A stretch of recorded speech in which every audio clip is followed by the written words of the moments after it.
അടുത്ത മാസം 2-ാം തീയതി പ്രധാനമന്ത്രി നരേന്ദ്രമോദി രാജ്യത്തിന് സമർപ്പിക്കുന്ന വിഴിഞ്ഞം തുറമുഖം നിരവധി പ്രത്യേകതകൾ കൊണ്ട് സമ്പന്നമാണ്. പ്രവർത്തന സജ്ജമായി 4 മാസം കൊണ്ട് തന്നെ ദക്ഷിണേന്ത്യയിലെ മുൻനിര തുറമുഖങ്ങളോട് കിടപിടിക്കുന്ന പ്രകടനമാണ് വിഴിഞ്ഞം തുറമുഖത്തിൻ്റെത്. വിഴിഞ്ഞത്തിൻ്റെ മാത്രം ചില പ്രത്യേകതകളിലേക്ക്. കേരളത്തിൻ്റെ അല്ല, രാജ്യത്തിൻ്റെ തന്നെ മുഖച്ഛായ മാറ്റാൻ പോകുന്നതാണ് വിഴിഞ്ഞം അന്താരാഷ്ട്ര തുറമുഖ പദ്ധതി.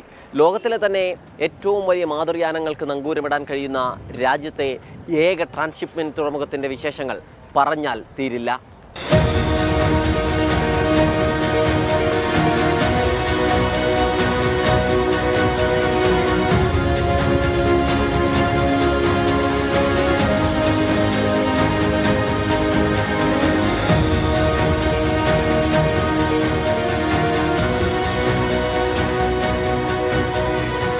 ഇന്ത്യയിലെ ഏക ട്രാൻസ്ഷിപ്മെൻറ്റ് തുറമുഖം എന്നത് തന്നെയാണ് ഒന്നാം പ്രത്യേകത.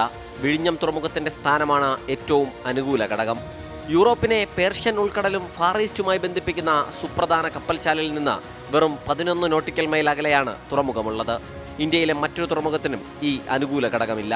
ലോകത്തിലെ മൊത്തം ചരക്ക് നീക്കത്തിന് 30% നടക്കുന്നത് ഇതിലൂടെയാണ്. കൃത്രിമമായി തുറമുഖം സൃഷ്ടിക്കേണ്ട ആവശ്യം വിഴിഞ്ഞത്തിനുണ്ടായില്ല. സ്വാഭാവിക തുറമുഖത്തിന്റെ പ്രകൃതിദത്തമായ ആഴമാണ് ഗുണമായത്. കൃത്രിമ തുറമുഖങ്ങളിൽ ഡ്രഡ്ജിംഗ് അഥവാ മണ്ണ് നീക്കം ചെയ്യൽ ആവശ്യമാണെങ്കിൽ വിഴിഞ്ഞം തുറമുഖത്തിന്റെ അടിത്തട്ടിൽ പാറയാണ്. ഇത് കാരണം ഇവിടെ ഇടയ്ക്കിടെ മണ്ണ് നീക്കം ചെയ്ത് ആഴം വർദ്ധിപ്പിക്കേണ്ട ആവശ്യമില്ല. രാജ്യത്തിന്റെ വ്യാപാര മേഖലയ്ക്കും വിഴിഞ്ഞം തുറമുഖം സമ്മാനിക്കുക പുത്തൻ ഉണർവാണ്. പ്രത്യേകിച്ചും സമുദ്ര വ്യാപാര മേഖലയിലൂടെ രാജ്യത്തിന്റെ സാമ്പത്തിക സ്ഥിതിയെപ്പോലും നിയന്ത്രിക്കാൻ വിഴിഞ്ഞം തുറമുഖത്തിനാവും.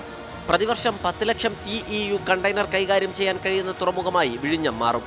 ഇന്ത്യയിൽ മറ്റൊരു തുറമുഖത്തിനും ഈ കണക്കിൻ്റെ അടുത്തുപോലും എത്താൻ കഴിയില്ല.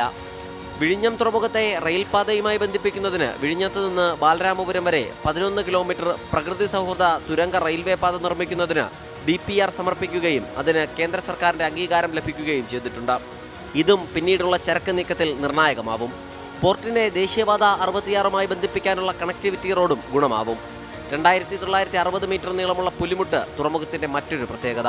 800 മീറ്റർ നീളമുള്ള കണ്ടെയ്നർ ബർത്തും വിഴിഞ്ഞത്തെ മറ്റു തുറമുഖങ്ങളിൽ നിന്ന് വ്യത്യസ്തമാക്കുന്നു. ഇനിയും ബാക്കിയാകുന്ന പ്രത്യേകതകൾ അനവധിയാണ്. വെറും 3 ദിവസം കൂടി കഴിയുന്നതോടെ തുറമുഖം രാജ്യത്തിന് സ്വന്തം. പിന്നെ കാത്തിരിക്കുന്നത് അനന്തമായ വികസന സാധ്യതകൾ, അപാരമായ സാമ്പത്തിക വളർച്ച. എൻ്റെ നാട് കുതിക്കും. വിഴിഞ്ഞത്തു നിന്നും സലിം മാലിക്, 24.